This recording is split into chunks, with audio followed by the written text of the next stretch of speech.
According to the National Bureau of Statistics, the nation's GDP grew by 2.01% year-on-year in the first quarter of 2019, recording a total of 16.42 trillion naira in real terms.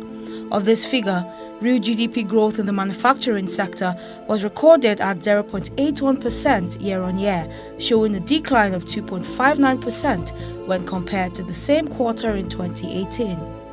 The World Bank's report for Nigeria on manufacturing value added in percentage to the nation's GDP in 2018 stood at 7.78%. The current production capacity of the country is not sufficient to cater for the over 180 million population, hence the flooding of foreign products in the market. To rejig this sector, there is an urgent need for continued protection of locally manufactured products from foreign competition and a need for expansion of the sector to cater for the local market and increase its potential for export. On this episode of One on One, I sat with the Managing Director of Wemy Industries Limited, one of Nigeria's pioneer manufacturing plants, as we talked about potential for the growth of the manufacturing sector and, more importantly, improving and enhancing the Made in Nigeria brand. Nice to have you in the studio. Hello there. And nice to have you once again, because I visited your factory. Yeah, fantastic job. Thank you. We don't have as many second generation companies as we should expect here in Nigeria, but one thing that beats my imagination is the fact that Wemy Industries is a second generation company. Now, how has the journey been for you so far? Right, thank you again for having me here. The journey for me personally as a second generation business has been full circle, because initially, personally, I didn't want to join the business. But over time, I decided to join the business because what we have is of value for not just for Nigeria and Africa, it's for value for all of us. And I saw value in the business, and it's been a fantastic journey, and we're still going on that journey to develop our business and also develop the Nigerian market, because Nigerian market still needs to develop to get to the status that we all want to get to. Now, is there a certain reason children do not possibly want to take over companies of their parents, but would rather go work with some multinational company? Can't a Nigerian company become that multinational company that outsiders, foreigners would come in and work with us? Yeah, it's a very, very good question. It's always a challenge, but I think there's certain ingredients that make this thing possible. And I think a lot of people study this problem, but I think particularly if the children in the family are entrepreneurially minded and they were raised in a certain way that enabled them to have the same kind of drive, because mostly once a generation has been successful and life is easy for the children, why would they want to go and hustle? So it's how they are raised. If they're raised in such a way that they also are taught how to hustle and work hard, then they'll be, and have the right education, then there's a chance they will embrace business as well, and they run the business properly. That's one of the key ingredients. But I think, I don't have the answer to that, but it's something that I think we're lucky in my family, the way we were raised. We were raised in a very practical, not spoilt kind of environment. Very important. So that really made us, hungry to want to succeed as well. Yeah. When you go to the market, you see a lot of foreign products, baby diapers as well, flooding the market. So how are you able to deal with competition? Because you are the pioneers of the production of diapers here in Nigeria. Yes, it's a very good question. First of all, we make a number of products that center around women and babies. So we make baby diapers, Dr. Brown baby diapers, Dr. Brown baby wipes, Nightingale on delay pads, ultra pads, things like that. Adult diapers as well. and the market is flooded with imports. I have a lot of things to say about it. I don't even know where to start. How we deal with it is to try to produce as much volume of goods as possible to compete in the marketplace, because at the end of the day, it's much more profitable to manufacture locally rather than imports. But the danger that people don't understand when it comes to importation or buying imported goods is that they push their money abroad. Okay, so I was going to come to that. What are the implications of purchasing more of foreign goods than buying locally made products? Now we're moving to the proudly Nigerian, like I started off with. Okay, that's a very good question. There are many implications of that, and I think it's important for a lot of Nigerians to understand the implication of buying local or buying imports. I think it's quite cool for a lot of people to think, oh, I'm buying something from abroad, yes, and things like that. But they are misguided and misunderstand the implication of doing things like that. By buying things that are not from here, they are creating jobs, they are transferring their own wealth away from their country, away from their land, away from their children to other people's children abroad. That's the implication. And buying local it's very important, very strategic if we want to make our country a lot more wealthier, and if we want to develop. We make diapers in Nigeria, and the quality is not just even better, not just as good as what is in what you find abroad. What's obtainable outside the country. Yes, it's even better. But that perception that anything local cannot be good needs to be thrown away. I'm happy that nowadays we consume our local music. That attitude needs to go to our local products. We can produce the same thing. We use the same machines that the foreign companies use. We same raw materials. So the same standards are applied. So I don't know why people still go for those foreign brands. And it is only when we start buying our brands that we'll start to export our brands. Exactly, because at the end of the day, we see this translating into a higher GDP for the country or a lower GDP. Absolutely. All right, so something else that is very important. I was at your factory a while ago, and I noticed that a lot of industrial machines were being used. Yes. And when I asked you, you did mention that virtually everything was imported. Yeah. Are there possibilities of backward integration where we see ourselves producing these machines? Do you think we have the manpower, the intellectual capacity? What is necessary to build such industrial equipment? That's a very good question, Irene. I really appreciate that question. Yes, I have traveled. I'm fortunate enough to have traveled to many countries, including China, Europe, Germany, and seen a lot of industrial complex. There is no difference to the average Nigerian engineer and the average Chinese engineer. There is no difference whatsoever. So why aren't we doing it, and why are they doing it? I think the answer is this: Nigeria needs to have a consistent industrial policy whereby we're constantly running our businesses and we can evolve, because it's like, we're constantly not going past primary school, and when other people are in university, you're kind of staying in the same place. You're not going from primary to secondary to university, because when you get to that stage, you're at a different level, and that's what we need to just do. The machines can be designed. We need to get from the point of even designing the machines, using the machine for such a long time, we know the machines in and out, then we start to design the machines, because that's what they all do, and then make the machines, because the machines are made from steel. So it's a developmental phase that we need to just go through.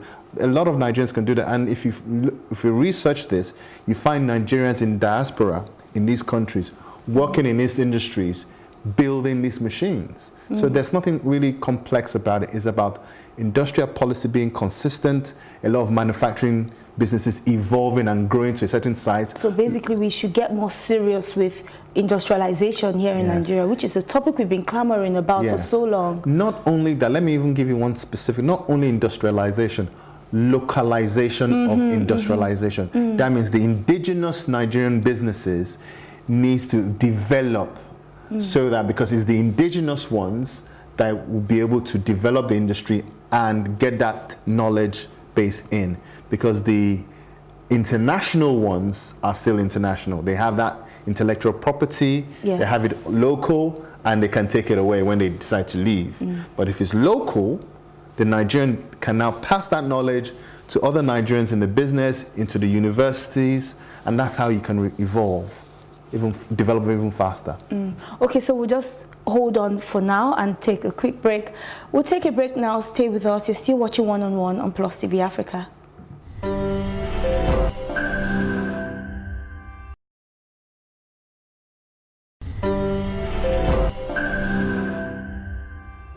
Welcome back. I have been speaking with Paul Odunaiya, the Managing Director of Wemy Industries Limited. Thank you for staying with us. All right, let's just move on from where we left off.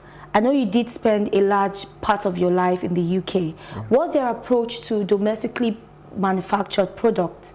Because it feels like we are not proud of using made in Nigeria. I know it's getting better now, but not with the speed for which is expected, because we do produce a good number of things here. Absolutely. I think we need to, governments and the orientation agencies need to get into the minds of Nigerians a lot harder and a lot deeper to make sure that they buy things locally. So for example, in the UK, you would have a girl in Wales, for example, go to the supermarket and buy milk.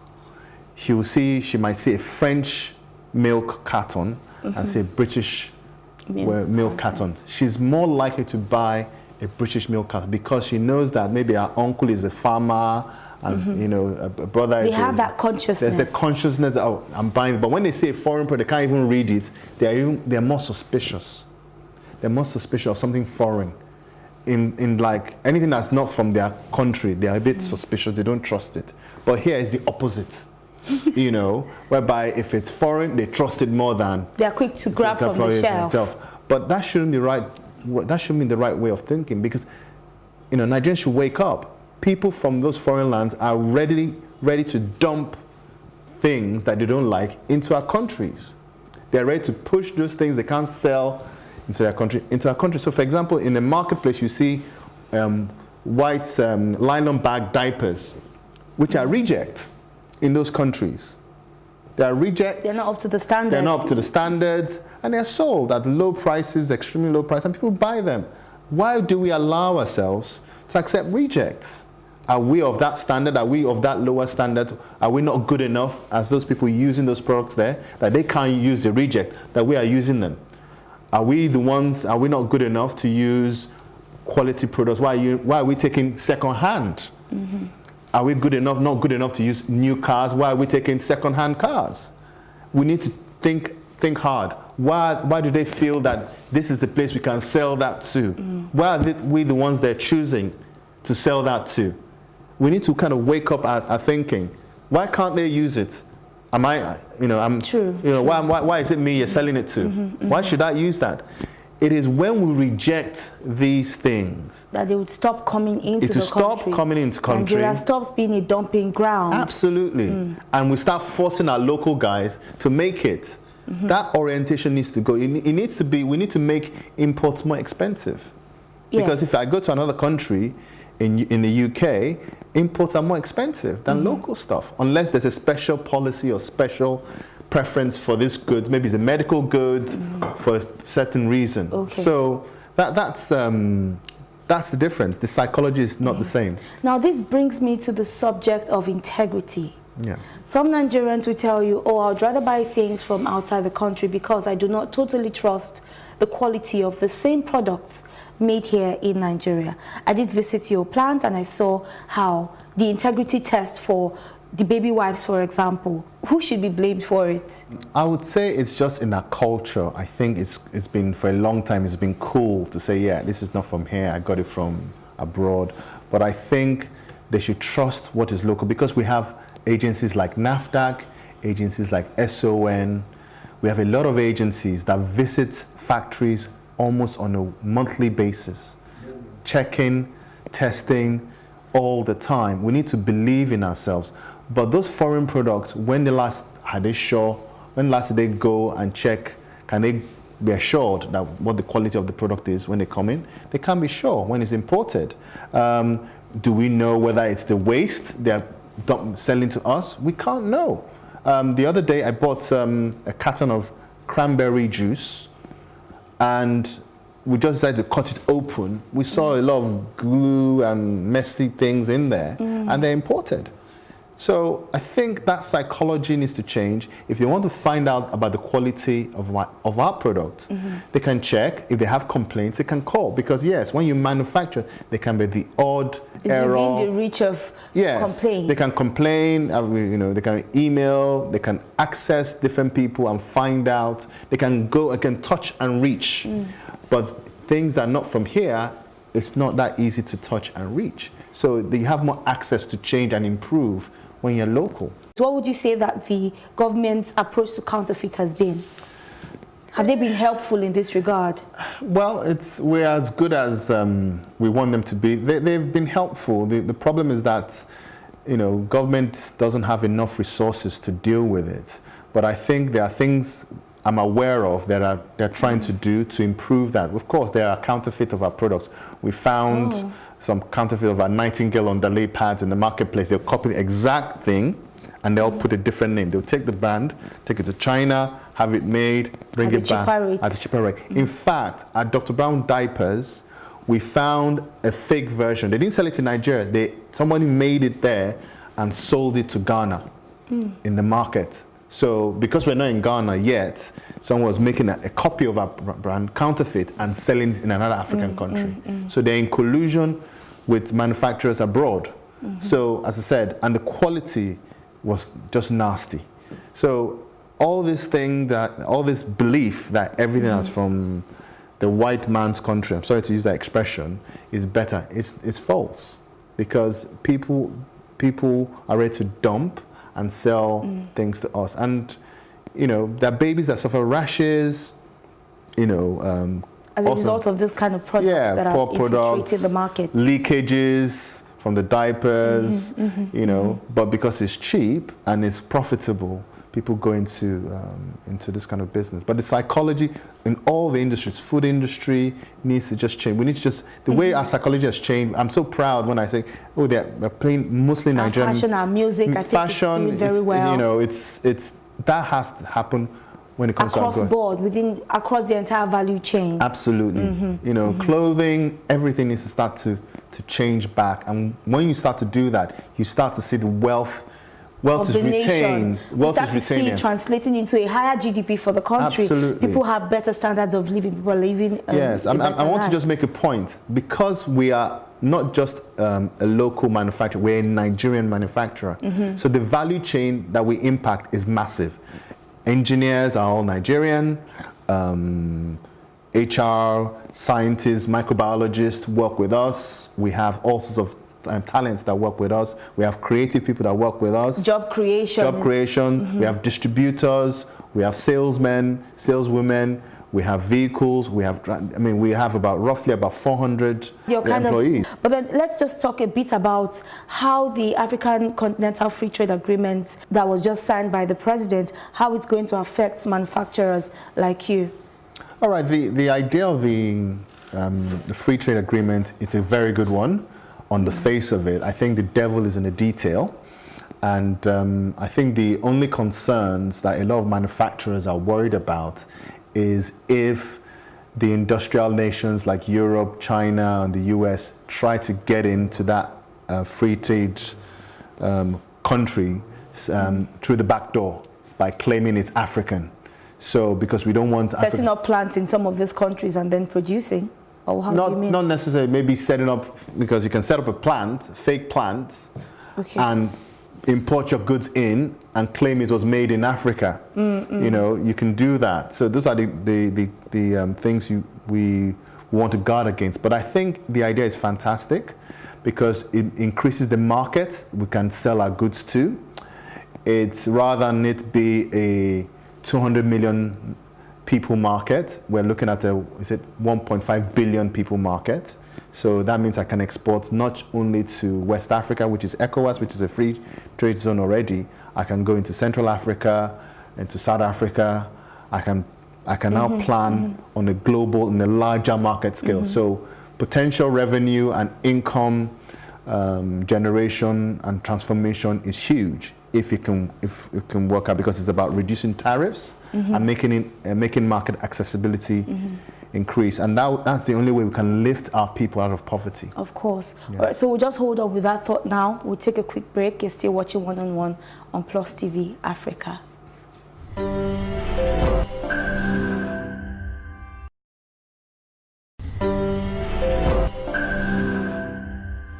Thank you for staying with us. Okay, so let's take on from where we stopped. What challenges do manufacturers in your sector face? What challenges are they still grappling with? I think a lot of manufacturers are facing issues of debt, high debt in their businesses because of the recession of 2015, 2016, because that devaluation of the currency and the inaction of the government at the time has put some people under a lot of stress. Some businesses have closed down at the time. So the businesses are still around, are still grappling with that debt. So a lot of businesses are grappling with a lot of debts. And I think if our government can assist them, it will really makes a difference in the economy.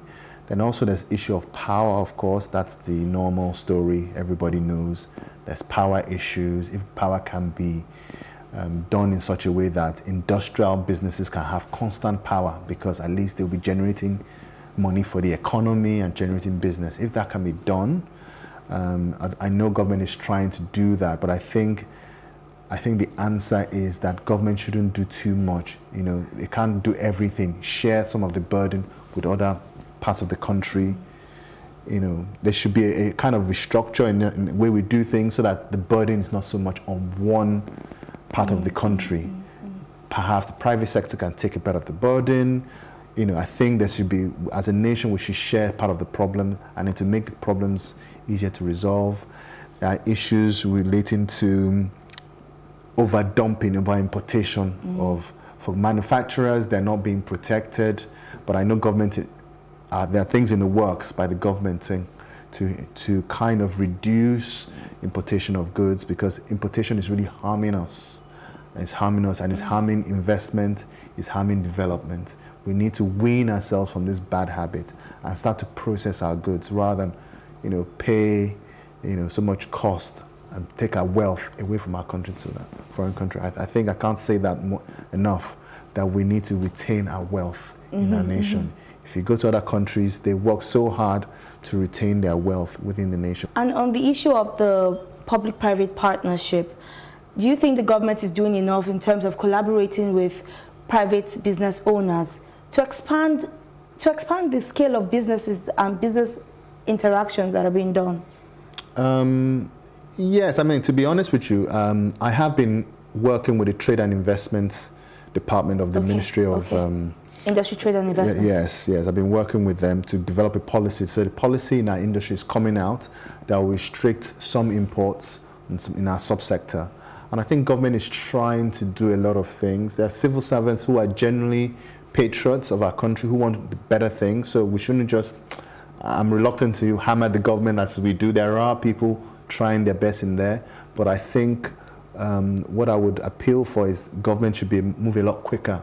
So that would really make a difference if government can be a bit much quick on their feet and encourage foreign direct investment in our countries, because that will also oil the wheel of fast growth. Which I think the government is looking for high growth. I think you need foreign direct investment, make it a lot easier, let the currency be stable, and that would really foster faster growth and create massive unemployment. I think there's so much potential here that we're not really taking advantage of. We need to look at it this way. We need to wish for a day we walk into a supermarket and 80% of what is sold in that supermarket is made in our country. The day we achieve that, that day will be one of the wealthiest countries in the world. And I think that's the simple way for an average man on the street to understand what this crisis is all about. All right, and finally, before we go, because we're out of time now, how easy is it to penetrate into the Nigerian market? The Nigerian market is about, Nigerian market is a very easy market. As long as you engage people, you talk to people, people will test you out. We're a very enterprising nation. I think I'm very proud of our nation because we're entrepreneurial, we're enterprising. We have investors who come here, who visit here. They visit a number of nations. I don't want to put other nations down, but they like the energy about Nigerians. They like that, okay, this is a place we can work. We just need to just tweak some things, and the double digits growth that the government is looking for will happen very, very quickly. And some of these things, we need them to act very quickly. Let's reduce the drama and let's increase the focus. So yeah, the Nigerian market is a fantastic market. As I said, I was abroad for a long time. I moved back here. If the market wasn't good, I won't be here. So the Nigerian market is a wonderful market, it's a good market, and I think we need to start believing in ourselves and driving this market and change our market for the better. And you know, during the African Free Trade Agreement, everybody was waiting for Nigeria because they know we have a good market. We have a sophisticated market, we have well-educated people who can move very quickly. So the population is there, human capital is there. Yes, there's still some indices where we're very poor, but the human capital part is very strong. And remember, I didn't even mention corruption.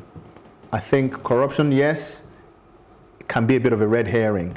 We need to just focus on getting the job done. Corruption is always going to be there in some small form or the other, but that doesn't stop us from achieving what we need to achieve. There are many countries that have some of these problems, yet it's not stopping their development, it's not stopping their growth. I think we shouldn't be blindsided by some of these issues, because at the end of the day, corruption is about, you know, in different forms, it's an issue.